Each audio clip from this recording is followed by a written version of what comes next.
Welcome. Hello. Good morning. I hope you have all joined us for this Launchpad Work Accelerator info session with Ākina Foundation. I see that people are still joining us, but that's absolutely fine. People can hop on when they need to. You'll be able to see that through the system, you'll be able to ask questions as and when you would like to via the chat, either at the bottom of the screen or to the right of the screen. Feel free even to say hello to let us know that you're there and who you are. That'd be really handy too. Okay, so welcome. Today's it's just about an info session to get you up to speed about what the programme is and how to apply and ask us anything. I'm here today, I'm Shona, and I'm here today with Jackson. Good morning. And Jackson's going to help us out with the questions. And so Launchpad, let's just crack into it. Launchpad Work is New Zealand's first business accelerator for social enterprises, providing employment for individuals facing the greatest barriers to work. It's a partnership, so it's delivered by Ākina Foundation in partnership with the Ministry of Social Development and Sky City Auckland Community Trust.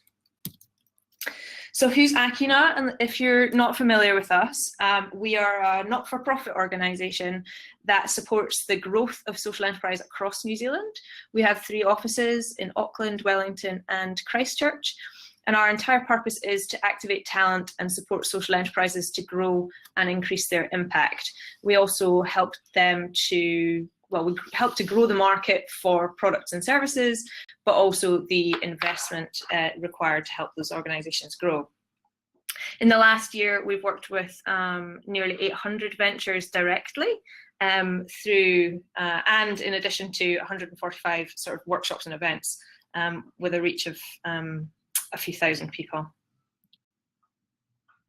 So let me tell you about why we're talking about Launchpad.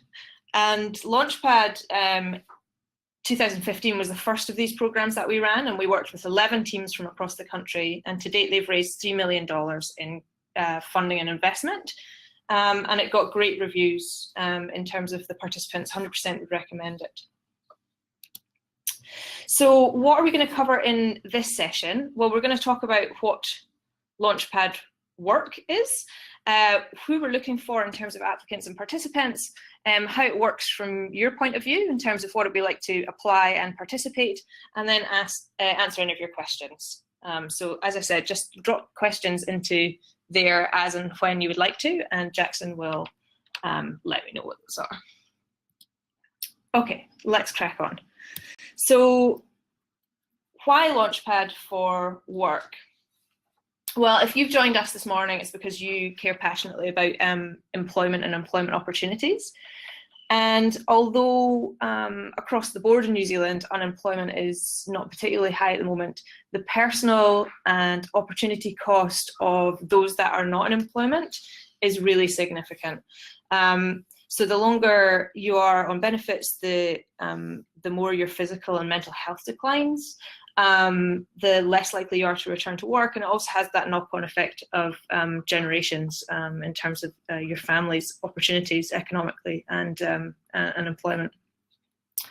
And it is also a cost to the country. So there's the personal cost, there's the community cost, and then there's the cost to the country.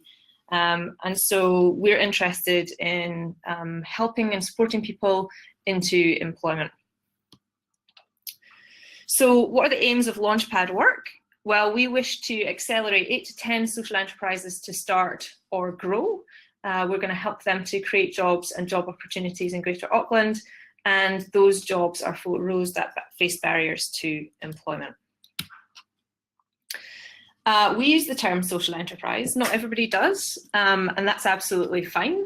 But what do we mean by that? Well, we mean organisations that have a primary purpose of social or environmental impact that are sustainable through earned revenue.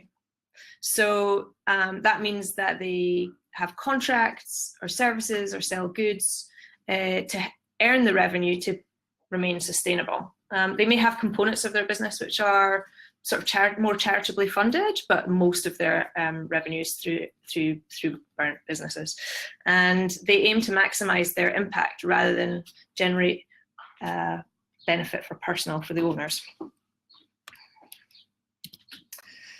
Okay, so that's a kind of abstract thing, but what I'd like to do is give you some examples of successful employment-focused social enterprises from overseas and closer to home.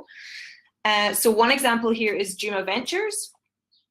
It started, well, the goal is to break the poverty cycle by paving the way to work, education, and financial capability for young people across America. They do that by providing weekend employment for young people. The income that those young people get and save is then matched. So for every $1 that they save, Juma provides another $2. And they employ those youth through 16 social enterprises across the US, employ them as vendors and ice cream scoopers and baristas at major sporting events. They also provide education support, so the aim is to get them into higher education. That's one example. So that's obviously a scaled enterprise, and as you can see, sort of quite commercial services that they're providing. A second example from overseas, this is from Toronto. Their goal is to make communities safer and families stronger by providing jobs and training for people returning home from prison. And they provide employment readiness training and also train their clients about the rights of job seekers and how to disclose their criminal record. And after training, they can enter a work placement with Clink Coffee from 4 weeks to 4 months. And the aim then is to progress them into mainstream employment. And as you can see, they are, they have a coffee company. So they roast coffee and then sell that commercially to businesses around Canada. So closer to home, here's an example from Christchurch, Kilmarnock Enterprises, and their goal is to employ individuals with intellectual disabilities and provide them with a supported and connected environment so that they can realise their full potential. They started 55 years ago selling flowers, so a really well-established enterprise. So today they are a trust, a registered charitable trust, providing employment for around 80 people with intellectual disabilities through their wholly owned company, Kilmarnock Enterprises. They have successful business contracts with Air New Zealand, Fletcher's, Fulton Hogan, PAMS and Fonterra, so they work with quite big businesses, and they do assembly, packing and labelling of products for those customers through service contracts. And another Christchurch-based example, they started, Pathways Charitable Group, started really to provide jobs for homeless people in Cathedral Square. And so they started off with a manufacturing business, and over time it has grown. So they now support people from before they leave prison. They then provide accommodation and support when people leave prison, and then they progress them into employment. So yeah, they have a number of different businesses. The chair company has grown and now just provides income for the rest of the support services. And they have a devanning service, which is essentially taking things out of containers that come off the ships. And last year they employed 131 employees, 40 of which have barriers to employment and 15 were previously unemployed. So they have a full kind of wraparound service for those coming out of prison. So why do we care about social enterprises providing employment? Well, it works. So there's research that shows that that social enterprises that provide employment can get really good results. So those that work within social enterprises get more support than they would in mainstream employment, and it helps them to progress into mainstream employment. They will increase their monthly income, they reduce their housing instability, and obviously the government transfers are reduced. So for every $1 spent by a social enterprise, society gains $2.23. So that's a kind of social return on investment analysis of social enterprises in the US. But we know that these social enterprises face barriers to growth. And so through our own experience of supporting social enterprises and through international research, we know that there are four main challenges. The first one being customer development and delivering competitive products and services. So that's very much on the commercial side of things. How do you find out who your customers are, their problems, and then deliver something which is going to delight them? The second one being impact and storytelling. So really understanding the problem that you're trying to solve, testing solutions and measuring the results of that, and then telling a really compelling story about that impact that you're creating in the world. The third one being leadership and talent. Now, this isn't exclusive to social enterprises. Startups need a lot of different skills. And social enterprise is a degree more complex than that. So it needs a lot of different talents, different lenses. And we know that that can be a challenge. And also it can just be lonely to start an organization. And so, yeah, teams and support are helpful. And then the final one being funding and investment. So social enterprises, because their primary purpose is not maximizing profit, so to speak, mainstream investment can be a bit of a challenge. Equally, not-for-profit funding, is used to more charitable models, and therefore social enterprise can be a bit of a challenge from that. So we focus quite a bit on funding and investment environment, but also supporting those organizations to come up with good propositions for the right type of funder or investor. Okay, so we keep using the term acceleration, but what on earth is that? So acceleration is an intensive fixed-term program to speed up the growth of business. It's traditionally used for quite early stage enterprises, and it helps to address some of the challenges of that startup phase. So providing more support and access to skilled people, networks, knowledge. That might mean customers, it might mean funders or investors. It also provides peer connections, so you're in it together with a bunch of other people who care about the same issues as you and are at the same stage, but also might have some fantastic knowledge that you can tap into too, and some, not all, but provide seed funding for that early stage. It's hard work and it's a significant commitment. It's also helpful to think about what acceleration is not. So acceleration is not a course, it's not a training course or theoretical. It's really a program in which you work on your business and people help you to do that. The other thing I would say about acceleration is it doesn't make the work easier.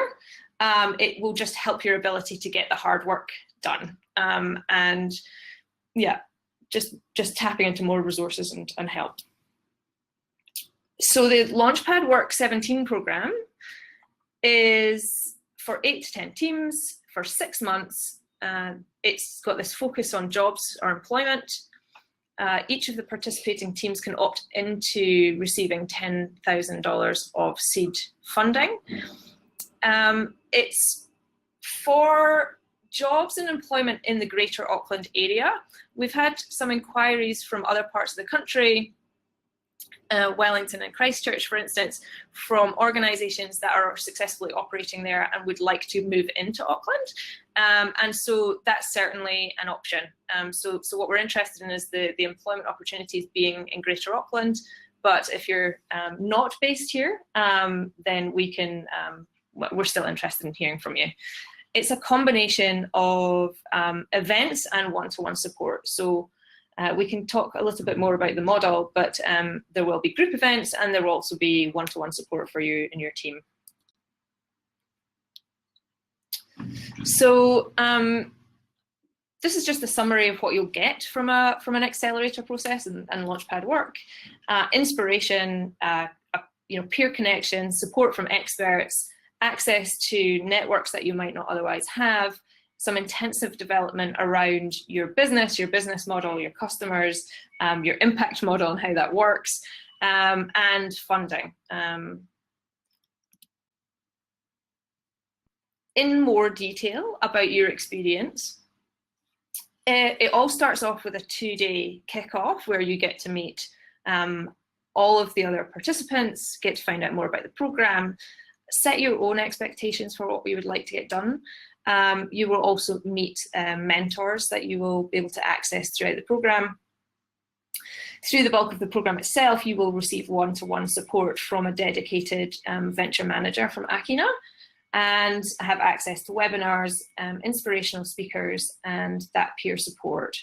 And it all culminates in a showcase event at the end, where you will be able to demonstrate and talk about your venture to funders, investors, partners, and potential customers. So when we talk about venture managers, we're talking about core Ākina team members that you will have a kind of one-to-one relationship with your team. This is the beautiful smiling faces of Ākina. You'll see me and Jackson there, but there are also a number of other people too. The range of experience within Ākina for venture support is significant, but we also have a range of more specific and specialist expertise. So that's anything from digital companies, environment, housing, what else? We've got energy, yeah, more tech. We've got specialists in funding and investment. We also have leadership, HR. Yeah, there's a great depth of experience there. So we'll make sure that we match your organisation with those that are going to be able to be most helpful for your venture. We have national partnerships so we build partnerships with organisations that share our interest in seeing social enterprise grow, and we will work with those partners to broker in the right people that you need at the right time. As you can see, there's quite a few there. We have government partnerships, so these are things that you may also want to tap into around relationship with Ministry of Social Development, Kuna and Department of Internal Affairs. We also have regional partnerships, so if you're either a regional organisation or looking at national growth once you've started off in Auckland, we can help to bridge those relationships too. We're also a part of a large international network of organisations that do the same thing as we do, which means that through our international connections, we can make connections to other ventures that are working either with a similar business model to you or in a similar industry in a different country. Basically, other organisations internationally that may have faced the challenges that you're facing before you have, so you can learn from them. Okay, so I'm going to now talk to you about some experiences that some previous organisations had on the previous Launchpad. So the first one here is Arco. And Arco are interested in working with youth in Kaikohe. So they are primarily working with young people that are not in education, training or employment. They came to Launchpad with an idea. So 3 architects who actually all met in London with an idea for a chair business working with youth. And through Launchpad, they piloted activity in Kaikohe Main Street for the youth to find out what they were interested in doing. They worked really heavily on their business model throughout the programme. They got mentoring support through KPMG, mentors who are still with them. And they successfully secured partnerships with an education provider during that time. And they now have seed funding for the next 5 years. So they're working with youth in Kaikohe and using design principles, and are running an architecture practice out of there. And the youth participate in all of those things. So they're getting some great results. This is a quote from Arco as part of that, part of their experience. I won't read the whole thing out for you, but they do use the word invaluable there around how it's helped them.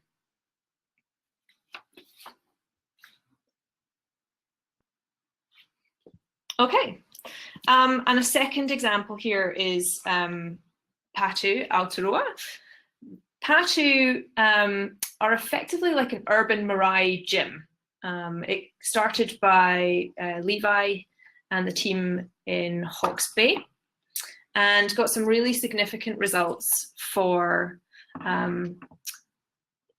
whānau who were overweight, effectively, by running the gym not like a traditional gym, but rather like a marae. So the whole whānau come and spend time.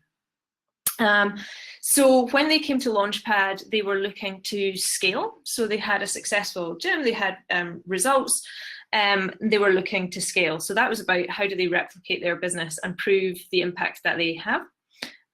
Through the program, we connected them with Tupuna Kokore. They now have 5 locations, and their experience in Launchpad was influential in that now they run their own form of a Launchpad for their franchisees. So it's the way that they select and support their own franchisees. You can see we've done a profile of Patu and their journey on our blog, so you can see a video of Levi telling you exactly what they do and what their experience was like. Okay, so who are we looking for? You work or will work with people that have experienced barriers to employment. And so, yeah, we had that question earlier about what does that mean? You know, this is a range here. We understand that these there may be combinations of these things. They're not mutually exclusive, and you may work with a larger defined group or a narrower defined group, and that is all fine for us. What we want to see is that you understand who those people are and have worked with them before. You'll be looking to provide, I mean, the focus of this really is about providing new or creating new employment. So we would like to see that individuals are full-time or part-time employed with you, whether that's a permanent or transitional position. But we understand that there is also a lot of demand for social enterprises that just provide support for those seeking employment. And so we would also look at those applications. So that might be about job training, it might be about supporting transition or brokering access to jobs. So you are creating employment opportunities or supporting people into them, a social enterprise. So that means you're not about maximising profit, but you are about running a business. You're operating or soon will be operating in Greater Auckland, and you're able to spend at least 2 days a week on your business for the duration of the programme. So we also understand that people starting businesses often have to maintain other employment, or you may well have a different job role within your organisation. But we really need dedicated time for this to be able to actually accelerate your business. So when we are assessing, this is what we're looking at. The criteria that we look for first really is around impact potential. So that might be around the scale of the employment that you want to provide, the number of jobs. It could be, if they're transitional jobs, the number of people you think you might employ in any year, or the number of people you expect to work with to get jobs. We'll also be looking at how complex the needs are of those individuals. So if you're working with a harder group that experience more barriers, then we would expect that to have greater impact. So your success in getting somebody a job is greater, and we would look at that too. We also look, as I said, at your team's capability in working with that group. We like to see that people understand the population they want to support and are close to them and perhaps even have lived experience. The second one that we look at is the business potential. So that means, you know, what product or service are you providing to what market? Is it a growth market? How competitive might you be able to provide that product or service to that market? Do the numbers add up? Now, you may not have well-formed numbers when you apply for us, but you know, an estimate or just even a sort of how you see the thing working. We also understand that through acceleration, a lot of that stuff does change, but the initial proposition has to look reasonably, solid.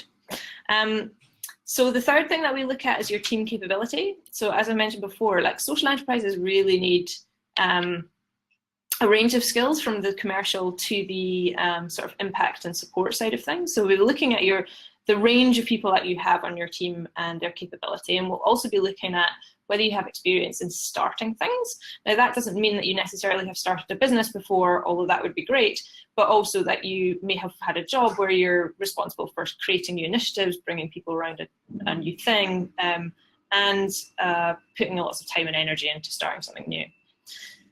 And then the last thing that we look at is Accelerator Fit. So we're really interested in making you go faster. And so the idea has to be able to go faster. Now that seems maybe obvious, but there are some things that you just can't speed up the process for. So we're looking for something that fits an accelerator, that you can, that you can work in the accelerator, that this is something that you really want to do, and that your organization wants to do. How does it work? Okay, so we're in the application phase now. This is the selection process. There are warm-up sessions. So we'll take a run through the applications, and I'll talk to you about what the applications look like in a second. But what we'll do is we'll filter that down to people who will participate in a warm-up session. That means that you get to meet us and our team and how we work and get a flavour of what acceleration is really like. And then we also get to meet you and your team. And then from there, we'll select down to enterprises that we would like to go and meet and actually interview. And again, that's just about us getting to know you. If you're from an existing organisation and you have it, we would like to meet your senior leadership and your board just to make sure that they're all on board with what you're doing. We'll be announcing the teams by the beginning of April, and we will kick off in May. The accelerator itself starts from May and runs till the end of October. And there are two key milestones in that time. The first one being the Social Enterprise World Forum in Christchurch. Now that's where the world of social enterprise comes to New Zealand for the first time. We would like to showcase the participants in that event. And then we will also have a dedicated showcase event in Greater Auckland. As I mentioned before, that's about getting funders, investors, partners, and potential customers in a room together so that you can tell them about your journey, but also really pitch your business to them. The Accelerator Commitment itself, like we said, minimum 2 days a week.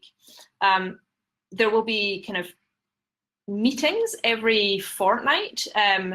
When I say meetings, they're far more fun than that. It's more around you getting together with your other participants and keeping each other to account. So you will have been working hard in between the times, and it's about you coming together to talk about what your challenges have been, how you overcome them, but also tap into the expertise of the rest of the room. There will also be inspiration events, which is about having speakers that are real experts in the field, either around industry, around employment, or around social enterprise and those that have done it before. And so you'll be tapping into some of the greatest expertise in New Zealand and beyond. Like I said, your commitment really is the hard work in the fields. That means we'd expect you to be out speaking to your customers, or doing pilots, or building partnerships. That's the work of the accelerator. We also want to see that your organisation backs you. So if you're part of an existing organisation and this is a new thing, we want to see that this is really strategically important for the organisation and it's not getting squeezed around the edges. And then the last thing is an open heart and mind. And so that really is about, we want to back you and we want to help you get your work done. We completely believe in the mission that you have. And therefore, we are coming to this with an open heart and mind in terms of supporting you. But also we know that things change. So an accelerator process is as much about speeding up the learning and change that you have to make in your organization to make it work, which means that you're going to encounter challenges. You're going to encounter hard decisions, and you're going to probably encounter some team challenges too. And we'll be there to support you, but we're as much about how you receive that as anything else. So we're looking for people who are really up for a challenge and want to get involved. So in terms of the application itself, there's two main sections to the application. The first one is basic information about you and your idea or your existing business. And that's about who you intend to work with, who you are, you know, what scale you think you might get to. The second bit is the main thing that we're going to be assessing. And we don't prescribe how you submit that. So we're not asking you to fill in an application form. What we're asking you to do is to give us a video or a presentation, or if you choose to, a written document, which covers the things that we'll be assessing. So we ask you about the impact, who you're working with, what the problem is, how big you want to get, the business that you want to run, who you think the customers are, how you see it working financially, like how do you see the business actually working, what progress and growth have you had already, and then how big do you intend to get, and then your team, who are they, and why are you guys the guys to do this.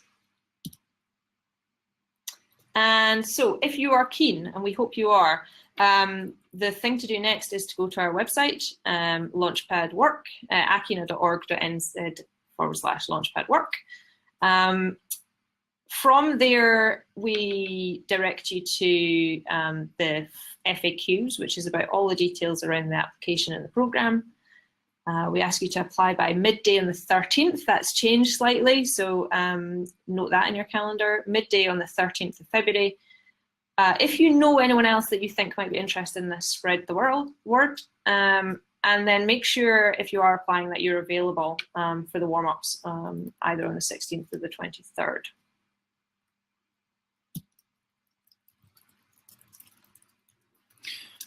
That's the question. The question time. All right, so we'll start at the top maybe. The first one was through from Kirsten. Kirsten's setting up a social enterprise business and doesn't quite know how to get paid for the service. The people I would like to help may not have the money to pay for the service. Any ideas on how this can be structured? Okay, Kirsten. So without knowing the specifics, it's hard to talk to you around how payment might work. I would say this is one of the classic challenges of social enterprise, because generally you want to work with people that don't have money. So what I would be doing from your perspective would be to look for other organisations in New Zealand or internationally that are working in the sector or industry that you're looking at, and work out what their business model is. Often the customer is not the person that you want to help. It can be other places. So that might end up being government, people who are interested in the outcomes that you're creating, or they might be completely different. So if you are, for instance, in an employment business, the people you want to help are the people you employ, and the people that you are your customers are actually the people you're providing the service to. So for instance, Kilmarnock's customers are Air New Zealand. But they have to provide a service which is competitive in that market. So I'm talking generalities, but my recommendation would be that you go to one of our workshops around Introduction to Social Enterprise or Starting Social Enterprise, which focuses a lot on customers and business models. So check out our website just in case there's any workshops up there. I think there's also some recorded webinars where you can get that information. So have a rummage about on the Ākina website. Cool. We might skip Bree's question for now, because let me know if you can hear us, Bree, and then we'll answer it. So we'll go to Tony's question. The idea is more about the transition to self-employment rather than employment per se. Does it still fit to Launchpad objectives? Yeah, it would do. So as long as that self-employment is still improving those conditions. So this was the same, it was a very similar question to the last one. Is it just about transitioning out of a job into self-employment? I'm not sure that has the impact of, if people are underemployed and self-employment is a way of them increasing their household income, that would certainly be an impact. If they're unemployed and they're becoming self-employed, then that would also be another impact. So it's not that we would exclude it, it's more that when we're looking at the applications, we would be looking at where we think the greatest impact would be. Cool. From Kirsten again, is there help for businesses in Christchurch? So we have a team in Christchurch. Unless you may not be eligible for Launchpad Work if you're not aiming to provide employment or employment opportunities in Auckland. However, we do have a team in Christchurch. What you would have to do is get in contact with them to ask them around what services are available at the moment. We do frequently run workshops and other services, but they'll be able to talk you through it. check out Ākina website for the Christchurch team. And a question from Emma. The primary purpose is not to provide profit for shareholders. Can enterprises who have this as a secondary purpose of lower priority still be involved in Launchpad? That's a great question. So I'm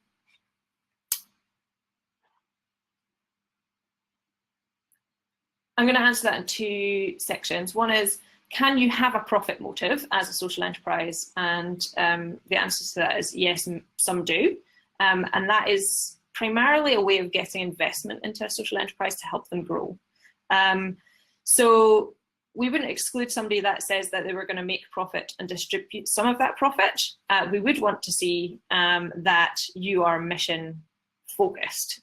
So there's going to be a lot of conversation around the number of jobs that you can create, how you're going to support people with complex needs to be able to provide that employment, beyond what an efficient business might choose to do. So they would be the questions that we're going to be asking around your team. You know, is everybody aligned that this is the mission of your organization? The profit and the investment side of things is how you're going to get that done. So we still want to see that your mission first.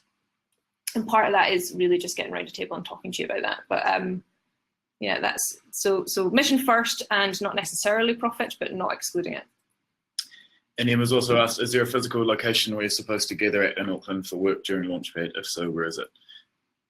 She currently works out of CoLab, so always looking for good sharing spaces to work. Okay. So it's not, this isn't a kind of co-located accelerator. So it's not that we all have to work from the same space, and particularly because many social enterprises are quite operational. And so if you're, so it's logistically not always ideal to have everybody in the same place. However, when the events will be about coming together. We haven't got a location for that yet. We're hoping to, one, source from social enterprises, those venues, but two, if we have, we want to make sure that the location is easy for everybody. So we're going to see where our selected participants are located around Auckland and go to them. Co-working space, I can talk to you about co-working space offline if you would like. We have a location and we know lots of people who have locations. So. And Emma's business is focused on creating safer work for contractors. It is about making work safer and more fulfilling and successful for those contractors. My actual business may only employ 2 people, but we work with empowering a lot of other workers. Would this be considered as a business for Launchpad? So, so I would say you would definitely qualify as a social enterprise because you have a mission and social impact. I wouldn't say the primary outcome is aligned to Launchpad Work, but the best thing to do actually, Emma, would be to give us a call and talk through that, because it just looks like that might be a little bit more, there might be more detail in there that we'd like to talk you through to see if that fits. And Sonia's just checking the warm-up dates. So that's yeah. The 21st, Sonia, not the 16th, and 23rd of February. March, sorry. Oh, yeah. Oh, February. Yeah, sorry. There you go. It's early. I flipped your slide back. So selection process there, 13th of February for applications in, 21st and 23rd for the warm-ups. There is a typo on that final slide, Sonia. That's where you've got confused. Apologies for that. What if an opportunity exists to pilot and launch during Launchpad? Then you are ideal. So yeah, we'll be working at different stages. So if you're at idea stage, that's exactly what we would anticipate you be doing through that 6 months. We would anticipate that you are piloting something and testing it and seeing how it works. If you're an existing organization, you would be growing your operations. But yes, no, that's the ideal stage for an acceleration process. And now that Bree can hear us, hopefully, let's just jump back to your question around how broad is the definition of people who face barriers to employment. Bree's working in a venture that provides opportunities for creative practitioners through studio and exhibition space. I understand this is different to your target group, but I'm wondering if we still fit, as we're a social enterprise looking to expand and providing employment and opportunities to those who would otherwise only have their creative practice on the side. Okay, okay, Bree, I'll try to give you a succinct answer to that. what we're interested in is when we talk about barriers to employment, it's barriers to employment in general rather than employment to particular types of employment, i.e. creative employment. So what we'd be looking for is, are you working with people who are currently underemployed? And so this would be increasing their household income, or those that have been unemployed, so those that currently are not employed. I've re-put the slide up around what barriers, when we're talking about barriers, what we're kind of talking about. But I would also say this will be, there we go, thanks Bri, that it's all relative. So what we're looking for when we're looking at through applications is the scale of employment that other people will be providing. Yeah. Cool. And any more questions? That's all on the list so far. Okay, so I previously had a question, which I realised I haven't covered, is about whether this is about individuals or teams. We are looking for applications from individuals and teams. We would expect to be working with teams in the programme. So if you're an individual, one of the things that we might set you as a challenge is to find your team. The reason for that is, one, you can't do it all on your own. So you do need a team around you, and preferably a balanced team. And the second one is that bringing other people or team members on board, we see as part of the validation. So that means that other people trust you and trust your idea, are on board with it, and will put time and effort into it. And so you may be building a team, but it would be the first thing we would ask you or expect you to be building, and probably prior to being actually starting on the Launchpad. The other thing I just wanted to cover is, not all the jobs in your business needs to be for people that experience barriers. In fact, often these employment enterprises have a balance of those things. Even half of the employment or less than half of the employment would still be fine. It's about the scale of that employment. Okay.